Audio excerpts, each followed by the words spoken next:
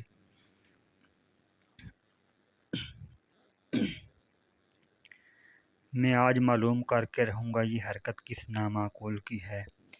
باہر سے آواز آئی، اجی صاحب جواب کے لیے کھڑے ہیں۔ چچی یہ کیفیت دیکھ رہی تھی اور دل ہی دل میں پیچ و تاب کھا رہی تھی۔ آواز سن کر نہ رہا گیا، بولی، خدا کے لیے اب تم اس جرح کو بند کرو، لکھنا ہے تو لکھ دو، وہ غریب باہر کھڑا سوکھ رہا ہے، یہ قلم نہیں تو میرا قلم موجود ہے، جا بنو میرا قلم لا دے۔ چچا اس وقت جوش میں تھے، بزم خویش، محض تکلیف پہنچنے کے خیال سے نہیں بلکہ ایک اصول کی خاطر بات کو طول دے رہے تھے۔ اس وقت چچی پر برس پڑے، تمہیں تمہاری ہی شہ پا کر تو نوکروں اور بچوں کی عادتیں بگڑ رہی ہیں، یہ ضرور انہی میں سے کسی کی حرکت ہے، کوئی بچہ یا ملازم ہمارے اس قلم سے تفریح کرتا رہا ہے اور اسی نے اس کا نب ضائع کیا ہے۔ قلم کو سب غور سے دیکھو اور سچ سچ بتاؤ یہ کس کی حرکت ہے۔ اتنے میں بنو چچی کا قلم لے آئی۔ چچا کا آخری فقرہ سن کر اس نے قلم پر نگاہ ڈالی تو بولی، لال قلم؟ ابا میاں کل آپ نے ہی تو آزار بند ڈالنے کے لیے اس کا نب اتارا تھا۔ چچا نے گھور کر بنو کو دیکھا، قلم کو دیکھا، کچھ سوچا اور کھنگار کر گلا صاف کیا اور کرسی پر پینترا بدلا، کنکھیوں سے چچی اماں پر نظر ڈالی، قلم بنو کے ہاتھ سے لے لیا، سر جھکا کر انگوٹھے کے ناخن پر اس کا نب پرکھنے لگے، بولے، چلو اب اسی سے کام چل جائے گا۔ بمقابلہ پچھلی گفتگو کے آواز کا سر بہت مدھم تھا۔ جو لڑکا دوات لیے کھڑا تھا اسے آگے بڑھنے کا حکم دیا، خط لکھنا شروع کیا، القاب ہی لکھا ہوگا کہ بولے، یہ کیا لفظ لکھ لیا میں، خط کا کاغذ پھاڑ ڈالا، دوسرا منگوایا، ڈوبا لیا، لیکن لکھتے لکھتے رک گئے، بہت دیر تک مضمون سوچتے رہے، آخر پھر لکھنا شروع کیا۔ نب اتنی دیر میں خشک ہو چکا تھا، آپ سمجھے دوات میں سیاہی کم ہے، قلم بے تکلف دوات میں ڈال دی، تحریر شروع کرنے کی دیر تھی کہ سیاہی کا بڑا دھبا کاغذ پر، لا حول ولا کہہ کر کاغذ کو بھی پھاڑ دیا، تیسرا کاغذ منگوایا، اس پر 2-3 سطریں لکھ گئے، اس کے بعد قلم روک جو کچھ لکھا تھا پڑھا، چہرے پر کچھ قبض کی سی کیفیات نمودار ہوئی۔ چچی کی طرف دیکھا، خط کو دیکھا، چپکے سے پھاڑ ڈالا۔ ہلکے سے مودے سے کہا، ہاتھ کے کاغذوں کی کاپی ہی لے آ۔ کاغذوں کی کاپی آ گئی اور رکیے کا جواب بے فکری سے لکھا جانا شروع ہو گیا۔ کبھی قلم کا شکوہ کہ نب درست نہیں، نیا نب ہے، کبھی دوات کی شکایت کہ سیاہی ٹھیک نہیں، پھیکی ہے، کبھی جاذب برا ہے کہ یہ جاذب ہے یا پتنگ بنانے کا کاغذ۔ ہر شکوہ ایک نیا کاغذ ضائع کرنے کی تہمید۔ اسی میں پون گھنٹہ ہونے کو آ گیا۔ باہر ملازم آوازوں پہ آوازیں دے رہا ہے، ادھر چچی فارغ ہو چکی ہیں اور یہ قصہ ختم کرنے کا تقاضا کر رہی ہیں۔ بارہا کہہ رہی ہیں کہ خدا کے لیے تم مجھے 2 قلم دوات میں ابھی 2 منٹ میں لکھ دیتی ہوں خط، مگر چچا اپنی قابلیت کی یہ توہین کیوں کر برداشت کر لیں۔ سچپٹا گئے مگر خط لکھنے سے باز نہ آئے۔ پینترے پہ پینترا بدل رہے، کاغذ پر کاغذ ردی کیے جا رہے ہیں۔ میں کیا کروں؟ نہ قلم ٹھکانے کا، نہ دوات درست لکھوں اپنے سر سے، ادھر یہ سب بلائیں میرے سر پہ آن چڑھی ہیں۔ ارے کم بختو، خدا کے لیے پرے ہٹ کے کھڑے ہو، میرا دم الجھنے لگا ہے۔ بھانمتی کا تماشا تو نہیں ہو رہا کہ پلے پڑ رہے ہو؟ کبھی دیکھا نہیں خط کیوں کر لکھا جاتا ہے؟ اچھا بھائی، سن لیا، ذرا دم لو، خالی تو نہیں بیٹھے، جواب ہی لکھ رہے ہیں۔ ارے بھائی خدا کے لیے دوات ورے لاؤ، اب میں ہر بار کرسی پر سے اٹھ کر ڈوبا لوں۔ انہوں نے اور میرے رہے سہے خواص بھی ضائع کر دیے۔ ہتھیلی پر سرسوں جمانا چاہتی ہیں، نہ جانے کہاں کی عرضی نویس ہیں کہ 2 منٹ میں جواب لکھ لیں گی۔ آخر دعوت منظور کرنی ہے، کچھ ٹکا سا جواب تو نہیں دینا، 2 حرف لکھ کر قصہ نمٹا دوں۔ ارے بھائی آ رہا ہے جواب، تجھے کام ہے تو ہمیں بھی کام نہیں ہے۔ یہ لو، اب نیچے اپنا نام لکھ گیا۔ میری عمر جروا کی طرف سے خطوں کا جواب لکھنے میں تو نہیں گزری کہ ان باتوں کا خیال رکھے۔ میں تھپڑ ماروں گا اگر تم پھر دوات پرے کی ایک جگہ ہاتھ نہیں رکھتا۔ نالائق بےہودہ کہیں کا، کام چور نوالا حاضر۔ اب تفصیل کہاں تک عرض کروں؟ پورے 1.5 گھنٹے میں خط ختم ہوا۔ اسے جلدی سے بند کر کے چچا نے باہر ملازم کے حوالے کیا۔ اسے بھی ایک مختصر سا لیکچر پلایا۔ یوں دوسروں کے گھروں پر توائی ڈالنا بڑی بد تہذیبی کی بات ہے۔ خط لکھنا کوئی مذاق نہیں، ایسے ہی سہل کام ہوتا تو تم سر گاڑی پیر پہیا کر کے روزی کیوں کماتے، آج کہیں منشی گری نہ کر رہے ہوتے۔ خیر اب زیادہ بحث کی ضرورت نہیں۔ تمہیں کیا معلوم تمہارے میاں لکھنے سے پہلے کے گھنٹے سوچ بچار کرتے ہیں۔ خط دیکھ کر چچا گھر آئے، خوش تھے کہ دیر ہوئی تو کیا ہوا، خط لکھا تو گیا۔ اطمینان سے ہاتھ ملنے لگے۔ چچی بڑی بیٹھی تھی، بولی، خالی ہاتھ ملنے سے کیا ہوگا، صابن ملو تو انگلیوں کی سیاہی چھوٹے۔ چچا نے انگلیوں کو دیکھا تو واقعی کالی سیاہ ہو رہی تھیں۔ ابھی کچھ بولنے نہ پائے تھے کہ چچی نے ایک اور فقرہ کسا۔ حریت گزری کہ بنگن کے آنے سے پہلے خط لکھ دیا، ورنہ اسے بھی اطلاع دینی پڑتی کہ دوبارہ آئے، میاں نے آج ایک خط لکھا ہے۔ چچا کن آنکھیوں سے صحن کو دیکھا۔ جس کرسی پر بیٹھ کر خط لکھا گیا تھا اس کے چاروں طرف ردی کاغذوں کی پڑیاں بکھری پڑی ہیں۔ کچھ کہنا چاہا مگر فقرہ منہ ہی منہ میں رہ گیا۔ انسنی کر کے غسل خانے میں گھس گئے، ہاتھ دھو کر مردانے میں جا بیٹھے۔ بنگن آ کر صحن صاف کر گئی تو اندر آئے، حقہ بھروایا، بیٹھ کر پینے لگے۔ چچی کی باتیں دل میں کھٹک رہی تھیں۔ ان کی گوش گزاری کے لیے اپنے آپ کو مخاطب کر کے باتیں شروع کر دی۔ اعتراض کرنے کو سب تیار ہیں، اس پھوڑ گڑھ میں جہاں نہ کوئی چیز اپنے ٹھکانے پر رہتی ہے، نہ کوئی نوکر سلیقے کا موجود ہے، کوئی اس سے جلدی لکھ کر مجھے دکھائے تو میں جانوں۔ اور خط لکھنے کا کیا ہے، خط چاہو تو منٹ میں لکھ دو، مگر وہ کیا خط جس کا نہ املا درست نہ انشاد صحیح، خط وہ کہ جسے لکھا جائے اور وہ پڑھ کر جومنے لگے اور اسے یادگار کے طور پر سنبھال رکھے۔ چچی خوب جانتی ہیں کہ کیسے موقعوں پر جلد سلح صفائی کر لینی چاہیے۔ معلوم تھا کہ بات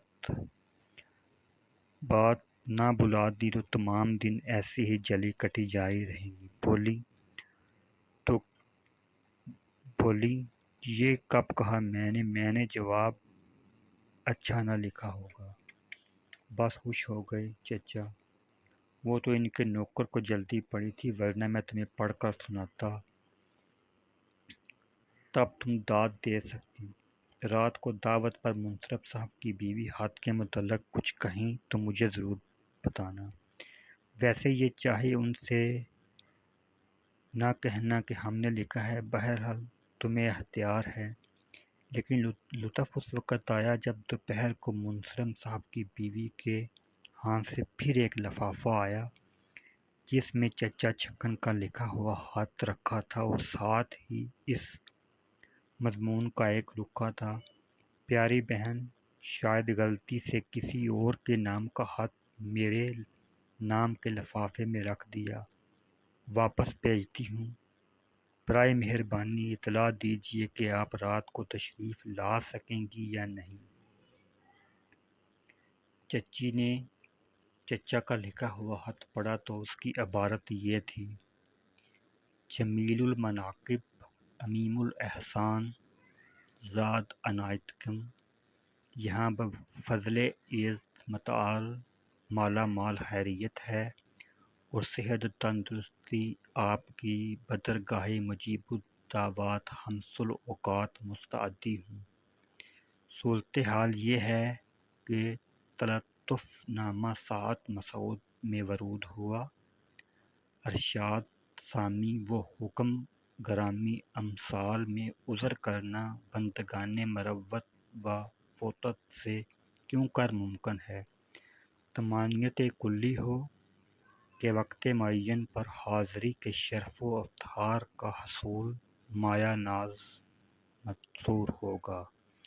الہی در جہاں باشی با اقبال، جواں بخت جواں دولت جواں سال۔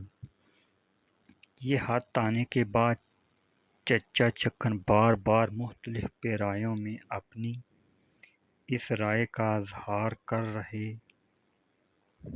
ہیں کہ عورتیں عموماً اور منصرف صاحب کی بیوی خصوصاً ناقص العقل اور نامعقول ہیں۔ چچی کو ان کی دعوت ہرگز قبول نہ کرنی چاہیے تھی۔